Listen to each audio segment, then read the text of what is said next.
From Pacifica, this is Democracy Now!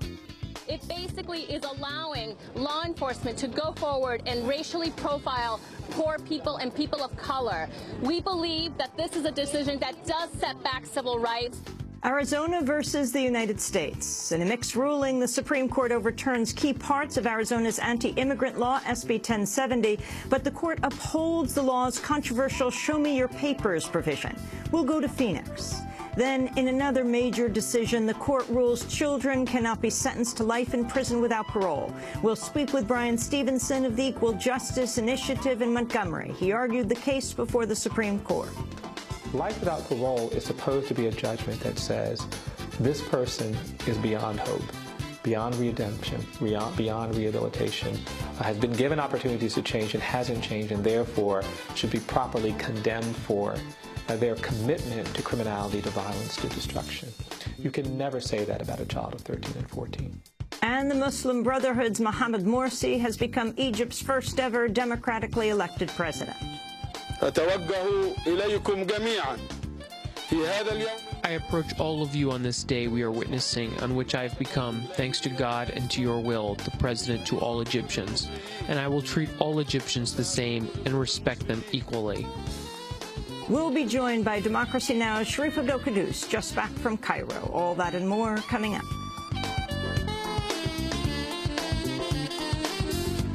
Welcome to Democracy Now!, democracynow.org, The War and Peace Report. I'm Amy Goodman. The Supreme Court struck down a Montana law limiting corporate political spending, declining to revisit its landmark Citizens United ruling that opened the floodgates for corporate spending on elections. In a 5-4 ruling Monday, the justices reversed a lower court decision that upheld a century-old Montana law curbing corporate political spending. Many supporters of fair elections had hoped the court would reconsider Citizens United, but instead the court said the 2010 ruling applies to Montana state law. In a dissenting opinion, Justice Stephen Breyer challenged the decision, writing, quote, Montana's experience, like considerable experience elsewhere since the court's decision in Citizens United, casts grave doubt on the court's supposition that independent expenditures do not corrupt or appear to do so.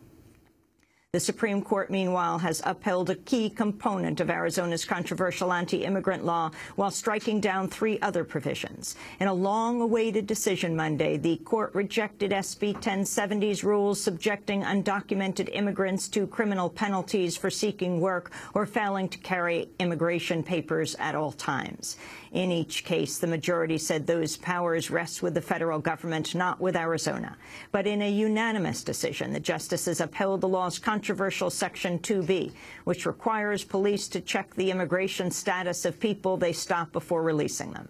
In a statement, the American Civil Liberties Union said the decision, quote, will lead to widespread civil rights violations until it's reviewed again and possibly struck down. We'll have more on the Arizona ruling after headlines. In a separate ruling Monday, the Supreme Court ruled states may not impose mandatory life sentences without parole on children, even if they've been convicted of taking part in a murder.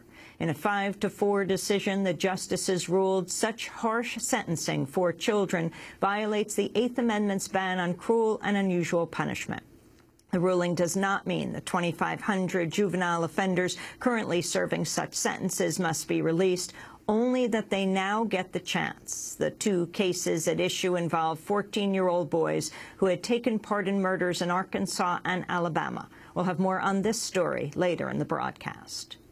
A military judge has ordered prosecutors to hand over key documents to attorneys for the accused Army whistleblower Bradley Manning.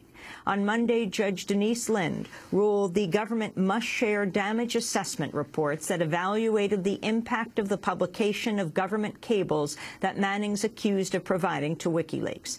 Manning's attorneys had filed the request after accusing prosecutors of withholding information that could help Manning's case. News reports have suggested internal government reviews have found the leak caused minimal damage, contradicting prosecutors' contention that Manning harmed national security and aided U.S. foes. In a statement, the Bradley Manning Support Network said, quote, any ruling in favor of the truth is a victory for Bradley Manning because the government's strategy of abuse, obfuscation, and outright deception simply won't stand the light of day, the statement said. Ecuador's ambassador to Britain has returned home to discuss WikiLeaks founder Julian Assange's bid for political amnesty. Assange has spent a week in the Ecuadorian embassy in London seeking to avoid extradition to Sweden, where he faces questioning on allegations of sexual assault. Assange and his supporters say he's ultimately concerned with avoiding being sent to the United States to face punishment for the WikiLeaks cables. Ecuadorian Ambassador Ana Alban said Assange's bid remains under review. We have offered him the ease to survive, food and access to some people that come to visit him. We are diligently providing him with the basics. This is what we have undertaken while this matter is worked out and a decision is made according to the Ecuadorian government's position. Latin American governments continue to denounce the ouster of Paraguayan President Fernando Lugo in what's been called a parliamentary coup. On Friday, the Paraguayan Senate voted 39-4 to dismiss Lugo, saying he'd failed to maintain public order. On Monday, the South American political bloc UNASUR advanced an emergency meeting in Argentina for later this week to address Lugo's removal. In Havana, Cuban President Raul Castro criticized Paraguayan lawmakers for their effort against Lugo. The man had 9 months left in his presidency and did not even think about being re-elected, duly denied by the Constitution.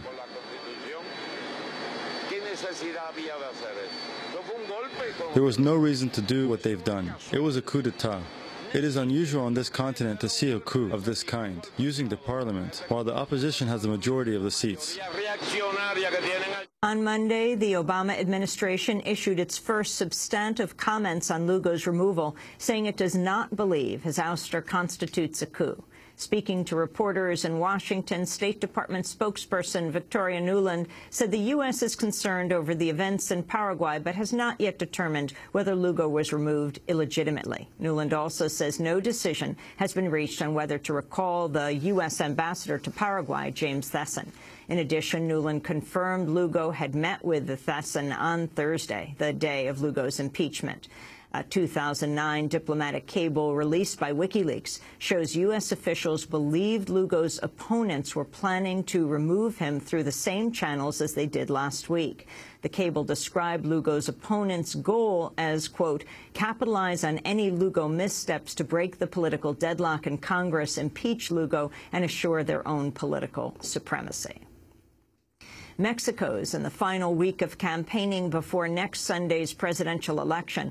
Former Mexico City Mayor Andrés Manuel López Obrador has surged in the polls to challenge frontrunner Peña Nieto of the Institutional Revolutionary Party, or PRI. López Obrador narrowly lost Mexico's 2006 elections by less than a percentage point to outgoing Mexican President Felipe Calderón. In an address to supporters, López Obrador called for addressing inequality in Mexico. If we don't combat poverty and inequality, we will not be a nation at peace. Frustration will continue, and the culmination of hate that we have seen recently will continue. Insecurity and violence will continue. Tropical storm Debby is continuing to drench parts of Florida, where it's already spurred tornadoes and dumped torrential rain. This marks the first time in recorded history 4 tropical storms have been documented before July 1st. The storm halted 23% of oil and gas production in the region Sunday as workers were evacuated from drilling rigs and production plants in the Gulf of Mexico. In mid-May, Tropical Storm Alberto became the earliest tropical storm in the Atlantic in nearly a decade. The pension fund giant TIAA has removed the corporate construction giant Caterpillar from its social choice equity fund following long-term protests by activists for Palestinian rights. The TIAA and other pension funds have come under pressure to remove Caterpillar over the company's ties to Israel's occupation of the West Bank and Gaza. Caterpillar has supplied the bulldozers that have razed thousands of Palestinian homes, destroyed Palestinians' arable land, and notoriously killed the U.S. activist Rachel Corrie in 2003. The decision removes more than $73 million in pensioners' money from Caterpillar stock. In a statement, the group Jewish Voice for Peace said, quote, by selling weaponized bulldozers to Israel, Caterpillar's complicit in Israel's systematic violations of Palestinian human rights, we're glad to see that the socially responsible investment community is starting to take appropriate action, they said. In Portland, Texas, 2 teenage girls who were in a same-sex relationship have been shot in the head, one of them fatally. 19-year-old Molly Judith Olgen was found dead in a grassy area at a park on Saturday with 18-year-old Mary Christine Chapa, who was rushed to a hospital. Chapa underwent surgery and was listed in serious condition, but stable. The 2 women had been in a relationship for 5 months. Authorities said they do not yet know whether the young women's sexuality was a factor, but said the crime did not appear to be random. And former President Jimmy Carter has issued one of his most forceful criticisms to date of post-9/11 U.S. foreign policy. In a New York Times opinion piece called America's Shameful Record on Human Rights, President Carter writes, quote, at a time when popular revolutions are sweeping the globe, the United States should be strengthening, not weakening, basic rules of law and principles of justice enumerated in the Universal Declaration of Human Rights. But instead of making the world safer, America's violation of international human rights abets our enemies and alienates our friends. Carter also singles out the Obama administration's expansion of targeted killings, adding, quote, revelations that top officials are targeting people to be assassinated abroad, including American citizens, are only the most recent disturbing proof of how far our nation's violation of human rights has extended, he said. And those are some of the headlines. This is Democracy Now!, democracynow.org, The War and Peace Report. I'm Amy Goodman. And I'm Nermeen Sheikh. Welcome to our listeners and viewers around the country and around the world.